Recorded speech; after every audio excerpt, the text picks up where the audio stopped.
Hello and welcome to my end of year book tag. In this video, we're going to be talking about some of my favorites, as well as some disappointments and surprises. So this one's going to be a fun one. A lot of the questions that I got for this tag come from this video, just to give some credit to this creator here. Hello, Editing Hannah jumping in just to let you know that if you're interested in the giveaway, all the details about the giveaway will be at the end of this video, so make sure you stay tuned until then. And without further ado, let's get into it.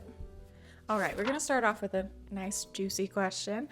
What was the most disappointing book I read? For me, it was The Bewitching by Sylvia Moreno Garcia. And the reason this was disappointing was purely because my expectations were way too high. A couple of years ago, I read Mexican Gothic by the same author, and it completely blew my mind. It introduced me to a whole new genre that I found that I really like, all thanks to Mexican Gothic. And so I was expecting to have that same experience with her new book, and I didn't, and that's okay. But I was a little bit disappointed. Like, one thing about this book that just didn't work for me personally, this is a personal preference thing, this book is told through 3 different perspectives, and I feel like this story would have worked better for me if it was just one single perspective.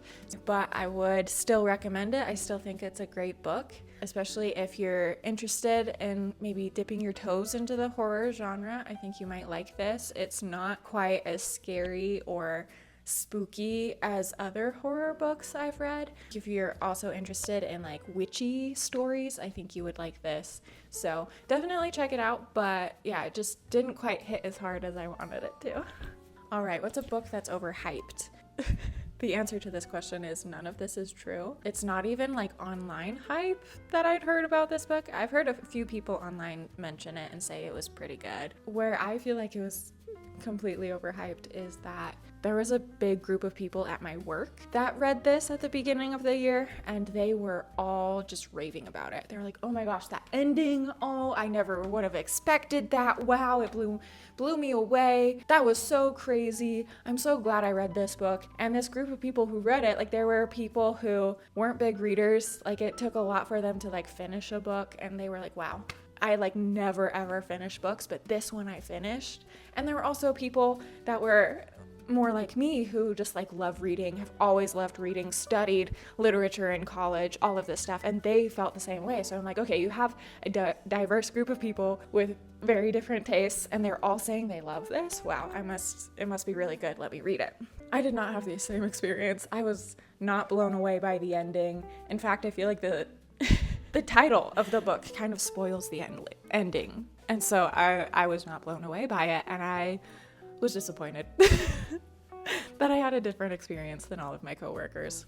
What's an underrated book that I read this year? This book has to go to A Daughter of Fair Verona. This book I haven't heard anybody talk about. This is just one of those books that I just stumbled upon. It had a cute cover, and I was like, sure, let's give it a try, which I feel like I don't do too often.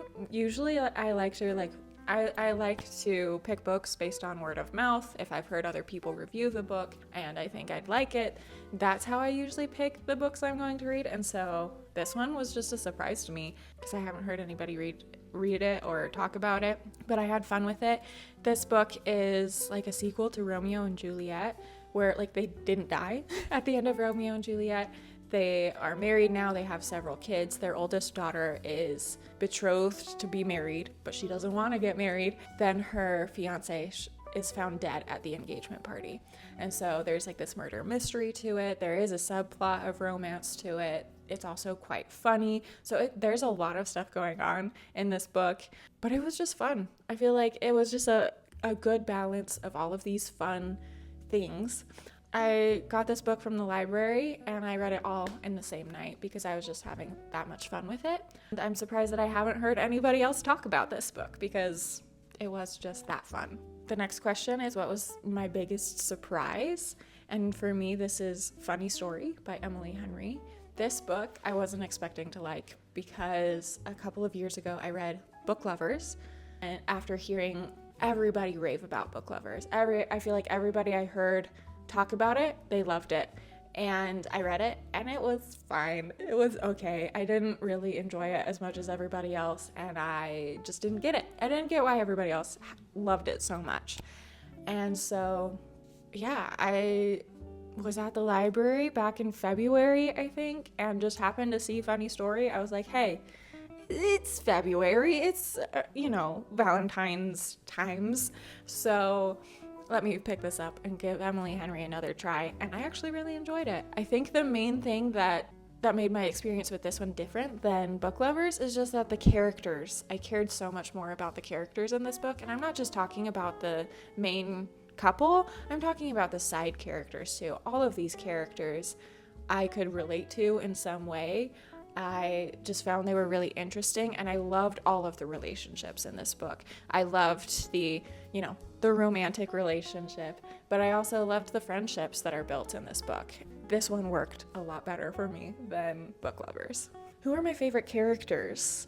This is gonna have to go to Emily and Wendell from Emily Wilde's Encyclopedia of Fairies. This couple is definitely an opposites attract kind of coupling, and I love that. I love that they are so different and yet they come together and are similar in what matters to them. Their differences kind of help to balance each other out. They start to learn and grow and become a little bit more like each other as the trilogy progresses, and I love that. Emily is a very introverted, quiet character, very studious, prioritizes her work and her research over everything else, and Wendell is able to kind of help her to open up a little bit more, to make friends, and so he's able to help her make new friends and kind of help her break out of her shell just a little bit. And so I just love that. I love seeing couples that help each other grow. And then an honorable mention for this category, I have to say, is Lord Blackthorn from 10,000 Stitches. I love this character because he's just so positive all the time. Definitely has golden retriever energy, just sees the best in people, wants to help cheer people up when they're down, and it's just like such a sweet, delightful, charming, happy character, and I loved reading about him. Who was my favorite author this year? Definitely, hands down, Sabaa Tahir. I read the Ember and Ashes series earlier this year, loved it, and I also read her YA general fiction book called All My Rage as well. So in total, I read 5 of her books this year and really enjoyed all of them. I think something that made her stand out to me is just how beautifully she can write about grief, about how beautifully she writes about sadness and like struggles that like these characters are going through. And these characters, all of her characters, do go through some hard, difficult things, and she writes about that so beautifully. She describes things in such a way that it's like that I can relate to it, I felt that dark feeling, not in that same situation. Like I said, my brother has never been imprisoned and then subsequently tortured because he was rebelling against an evil empire, but I still feel that helplessness of like, sometimes you can't help the people that you love and what they're going through, and you want to help them, but you can't. I just loved that about her writing. And I also, when it comes to the Ember and Ashes series, it's a YA fantasy dystopian series, and it has a lot of the same tropes that you see in other YA fantasy or dystopian series, but they don't feel as cliche. Somehow Sabaa Tahir just like makes those tropes work, and as an adult reading this YA series, it didn't feel YA to me.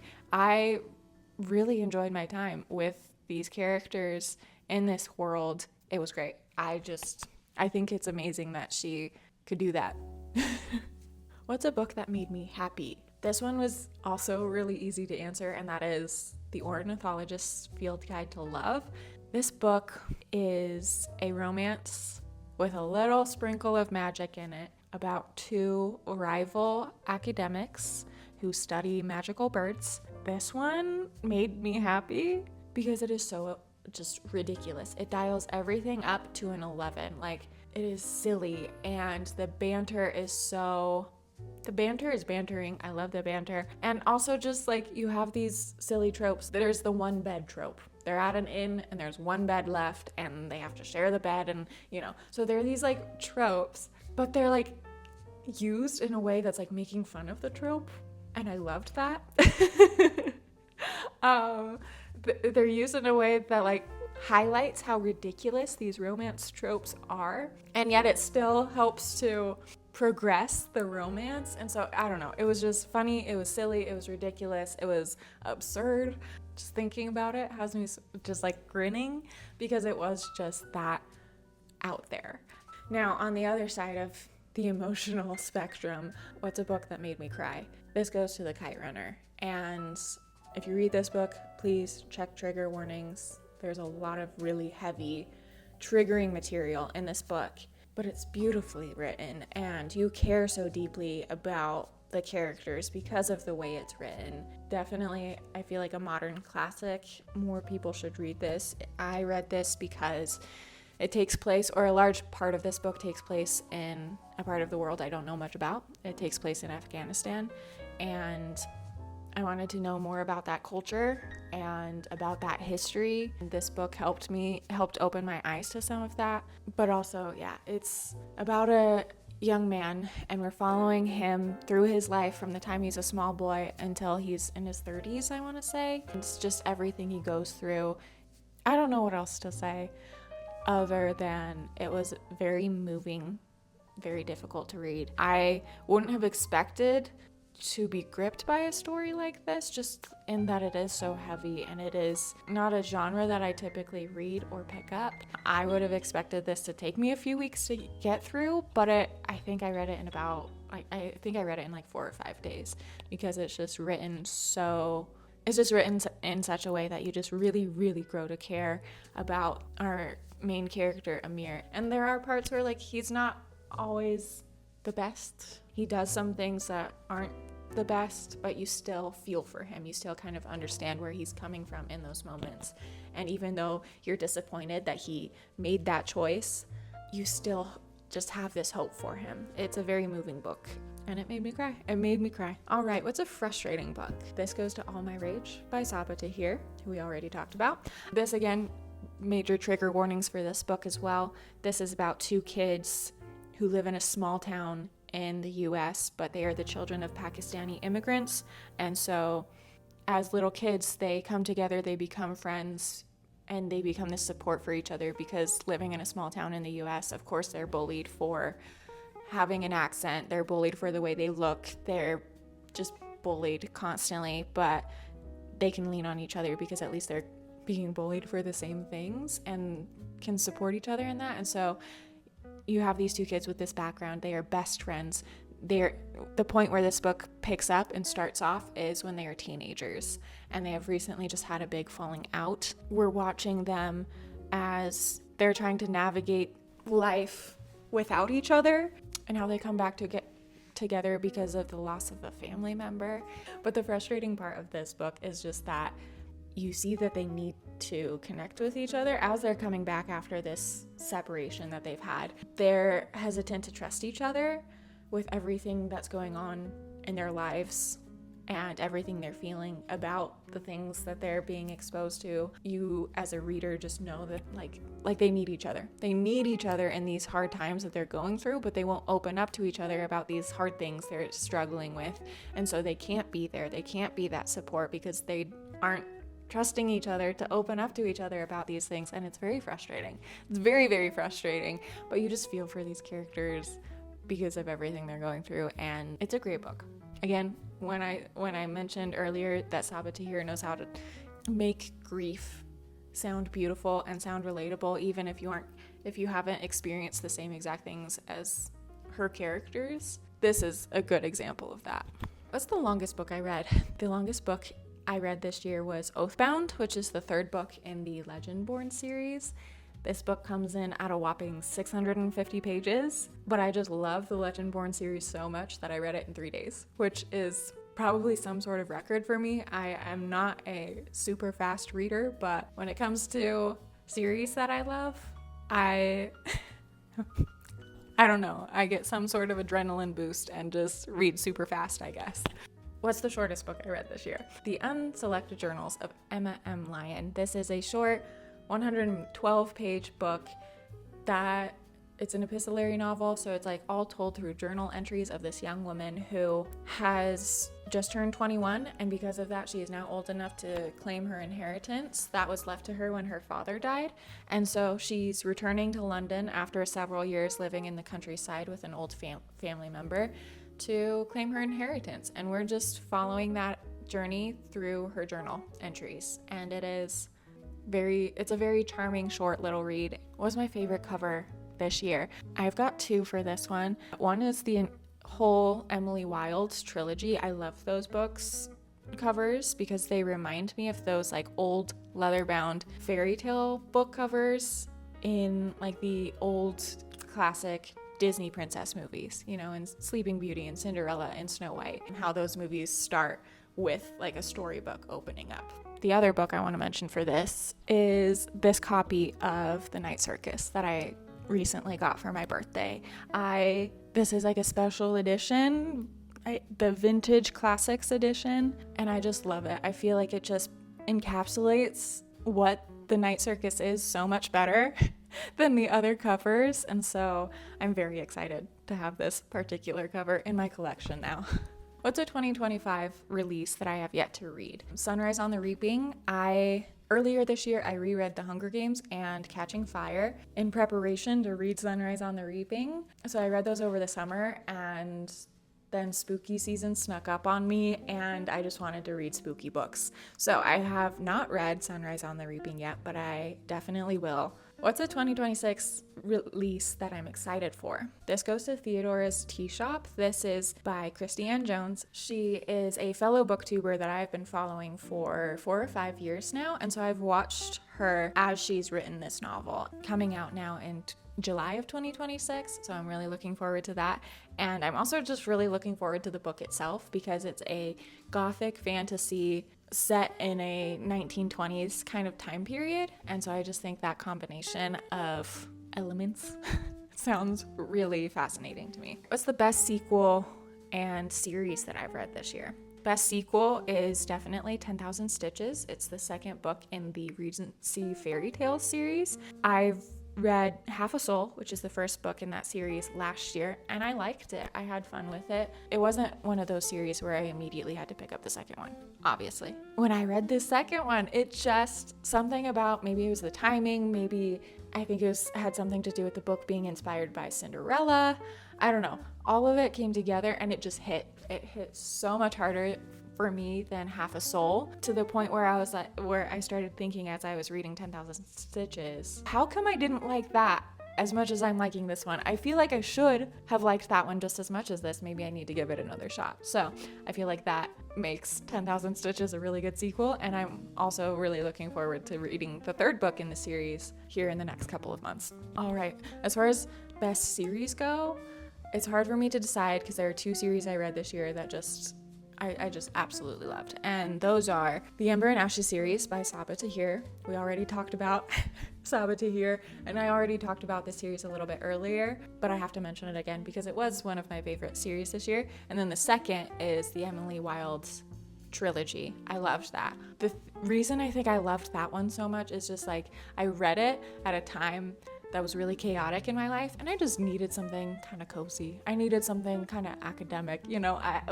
I needed to be reminded of why I love stories and why stories are important, you know, and Emily Wilde did that for me. I feel like if I'd picked these books up any earlier, if I'd picked them up last year even, they wouldn't have had the same effect on me. They wouldn't have had the same impression on me. But this year, it was just the perfect timing, and I loved the series.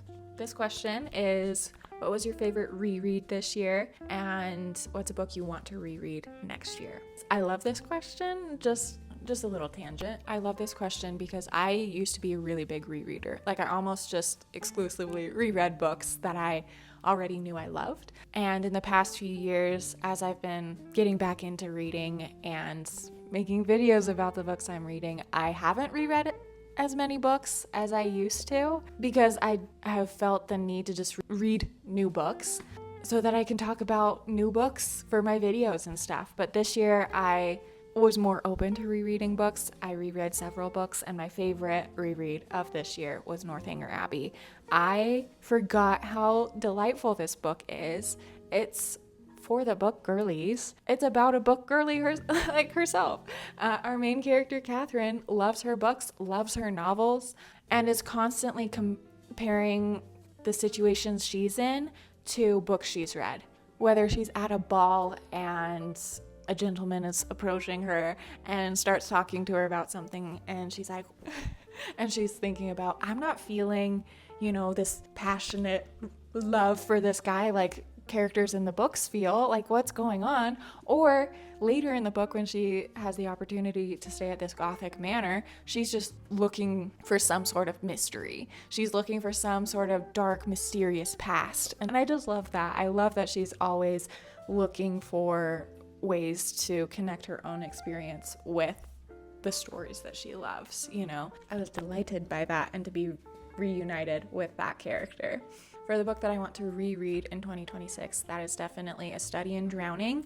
I read this book and loved this book, but I read it as an audiobook, and I would love to get the physical book for myself, for my own collection, and go through and annotate it. I would love to have that experience in 2026. So those are all of the questions at the end of your book tag. I hope you've enjoyed this video. I would love to know, who is your favorite author that you read from this year? So please answer that question down in the comments below. So before this video is over, here are some details about the giveaway I mentioned. This is a fun, wintry, cozy New Year's giveaway, and I am participating in this with 4 other lovely ladies. Kaz is going to be contributing a journal from her business, BeMo journal.